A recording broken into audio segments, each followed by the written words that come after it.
১৬ মে Canada থেকে ঢাকায় এসে খিলক্ষেতের একটি হোটেলে ওঠেন পারভিন আক্তার। এর পরের দিনই জাপান থেকে ঢাকায় ছুটে আসেন আরিফুল ইসলাম। ১৭ মে বসুন্ধরার একটি আবাসিক ফ্ল্যাটে ওঠেন দুজন। বিদেশে থাকতেই অনলাইনে এই ফ্ল্যাটটি ভাড়া নিয়েছিলেন আরিফুল।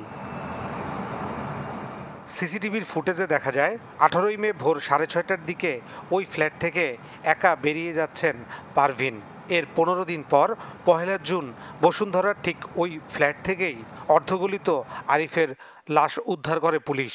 সঙ্গে পায় একটি চিরকুট, যেখানে ক্ষোভ ও হত্যার কারণ লিখে যান পারভিন। সাথে ছিল একটি কাবিননামাও। ৪৮ ঘন্টার কিলিং মিশন শেষে ওই দিনই অর্থাৎ ১৮ মে কুয়েত এয়ারওয়েজের একটি ফ্লাইটে কানাডা পাড়ি জমান পারভিন।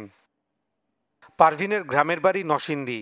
ঘটনার পর যোগাযোগ করা হলে তার বাবার দাবি, কানাডা থেকে পারভিনের ঢাকায় আসা কিংবা চলে যাওয়ার কোনো তথ্যই জানা ছিল না তাদের।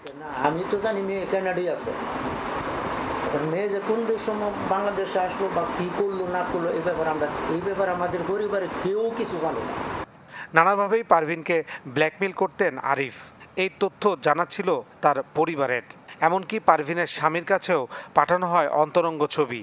এসব ঘটনার জেরে কয়েকবার আত্মহত্যারও চেষ্টা করেছেন তার মেয়ে। এর আগে আমার মেয়ে আবার বিষ খাইছিল, তো বিষ খাইছিল হয়তো এর ব্যাটম্যানের কারণেই মনে হয় এই ঘটনাগুলো হয়েছে। এখন আমরা এই জিনিসটা বুঝতে পারতেছি। পুলিশের তদন্ত বলছে, স্বামী কানাডা থাকার সময়ই আরিফের সাথে সম্পর্ক গড়ে তোলেন পারভিন।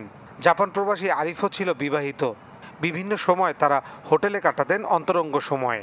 বিভিন্নভাবে তাকে বিভিন্ন হোটেলে নিয়ে বিভিন্ন কুকর্ম করতে বাধ্য করত। তো ওই কাবিননামাটা করেছে আসলে সেই জন্য, তার ভাষ্যমতে তার বাবাকে সে এইভাবেই বলেছে। আরিফের হত্যার পর কানাডা গিয়ে পরিবারের সাথে যোগাযোগ করেছেন পারভিন, জানিয়েছেন হত্যার ঘটনাও।